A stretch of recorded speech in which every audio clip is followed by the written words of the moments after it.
बूढ़े माँ बाप की कहानी अक्सर समाज की एक सच्चाई को उजागर करती है, जिसमें बुजुर्ग माता पिता की हालत उनके बच्चों के व्यवहार और समाज के रवैये पर निर्भर करती है। यहाँ एक छोटी कहानी प्रस्तुत है। बूढ़े माँ बाप की कहानी। गांव में एक बूढ़ा दंपति रहता था, रामलाल और उसकी पत्नी सुमित्रा। दोनों ने अपनी जिंदगी खेतों में मेहनत करते और अपने 3 बच्चों को पालने पोसने में बिता दी। उन्होंने बच्चों को पढ़ाया लिखाया, अच्छे संस्कार दिए और हर सुख सुविधा देने की कोशिश की। समय बीतता गया। तीनों बच्चे पढ़ाई के बाद शहर में नौकरी करने चले गए। रामलाल और सुमित्रा को गर्व था कि उनके बच्चे अब बड़े अधिकारी बन गए हैं।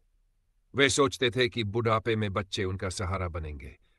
शुरुआत में बच्चे त्योहारों पर गांव आते थे, लेकिन धीरे धीरे उनके आने का सिलसिला कम हो गया। अब वे सिर्फ पैसे भेज देते थे, मानो यही उनका कर्तव्य हो। रामलाल और सुमित्रा बच्चों के साथ समय बिताने को तरसते, लेकिन किसी को उनकी परवाह नहीं थी। एक दिन रामलाल बीमार पड़ गया। सुमित्रा ने बच्चों को खबर दी, पर किसी ने भी आने का समय नहीं निकाला।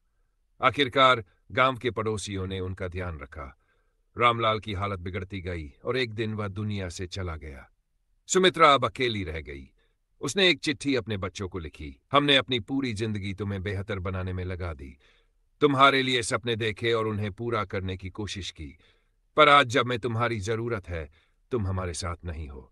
यह बुढ़ापा बहुत अकेला है। यह पत्र बच्चों तक पहुंचा और उन्हें अपनी गलती का एहसास हुआ। वे गांव लौटे और अपनी मां को साथ शहर ले गए, पर तब तक सुमित्रा का दिल टूट चुका था। वह कुछ ही दिनों में चल बसी। इस कहानी का सार यह है कि माता पिता जीवन भर अपने बच्चों के लिए त्याग करते हैं। उनका सहारा बनना बच्चों का फर्ज है। बुढ़ापे में उनकी सबसे बड़ी जरूरत प्यार और साथ होती है। उनसे दूर रहकर केवल पैसों से यह खालीपन नहीं भरा जा सकता। निष्कर्ष, समाज और परिवार के हर व्यक्ति को यह समझने की जरूरत है कि बूढ़े माँ बाप के प्रति जिम्मेदारी केवल एक कर्तव्य नहीं, बल्कि हमारे संस्कार और इंसानियत की पहचान है।